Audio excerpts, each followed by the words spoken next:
Ika-4 na kabanata. Ang pagtukso kay Jesus. Pagkatapos nito, dinala ng banal na Espiritu si Jesus sa ilang upang tuksohin ng diablo. Doon ay nag-ayuno si Jesus ng 40 araw at 40 gabi, kaya nagutom siya. Dumating ang manunukso at sinabi sa kanya, "Kung ikaw nga ang anak ng Diyos, gawin mong tinapay ang mga batong ito." Pero sumagot si Jesus, "Sinasabi sa kasulatan, hindi lang sa pagkain nabubuhay ang tao, kundi sa bawat salita ng Diyos." Dinala naman siya ng diablo sa Jerusalem, ang banal na lungsod, doon sa pinakamataas na bahagi ng templo. At sinabi niya kay Jesus, "Kung ikaw nga ang anak ng Diyos, tumalon ka. Sapagkat sinasabi sa kasulatan, uutusan ng Diyos ang kanyang mga anghel na ingatan ka, at aalalayan kanila upang hindi tumama ang iyong mga paa sa bato." Pero sinagot siya ni Jesus, "Sinasabi sa kasulatan, huwag mong subukin ang Panginoon mong Diyos." Pagkatapos, dinala pa siya ng diablo sa isang napakataas na bundok, at ipinakita sa kanya ang lahat ng kaharian sa mundo, at ang kayamanan at kadakilaan ng mga ito. At sinabi ng diablo kay Jesus, "Ang lahat ng iyan ay ibibigay ko sa iyo, kung luluhod ka at sasamba sa akin."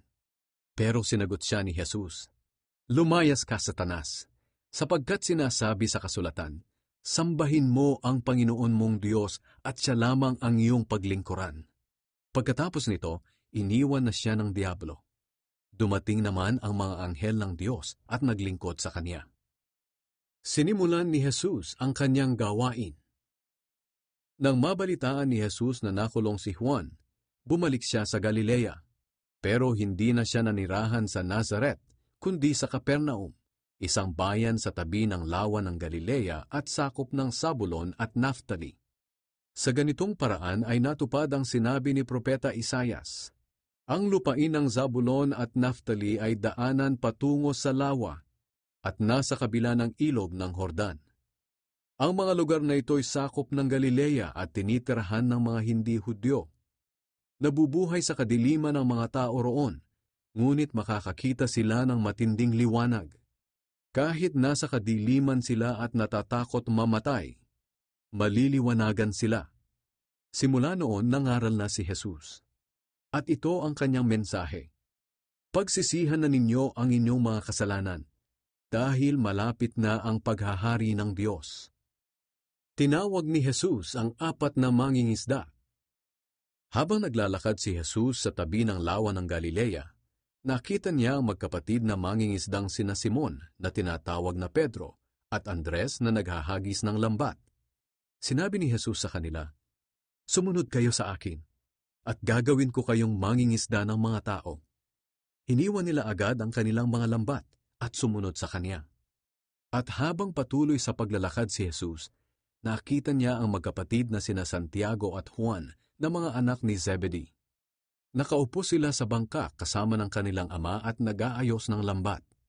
Tinawag din ni Jesus ang magkapatid. Iniwan nila agad ang bangka at ang kanilang ama at sumunod kay Jesus. Nangaral at nagpagaling ng mga may sakit si Jesus. Nilibot ni Jesus ang buong Galilea. Nangaral siya sa mga sambahan ng mga Hudyo at ipinangaral niya ang magandang balita tungkol sa paghahari ng Diyos. Pinagaling din niya ang iba't ibang uri ng sakit at karamdaman ng mga tao. Naging tanyag siya sa buong Syria at dinala sa kaniya ng mga tao ang lahat ng may sakit, mga naghihirap dahil sa matinding karamdaman, mga sinaniba ng masamang espiritu, mga may epilepsya at mga paralitiko. Pinagaling niya silang lahat. Sinundan siya ng napakaraming tao na galing sa Galilea, Decapolis, Jerusalem, at iba pang mga bayan sa Judea at maging sa kabila ng ilog ng Jordan.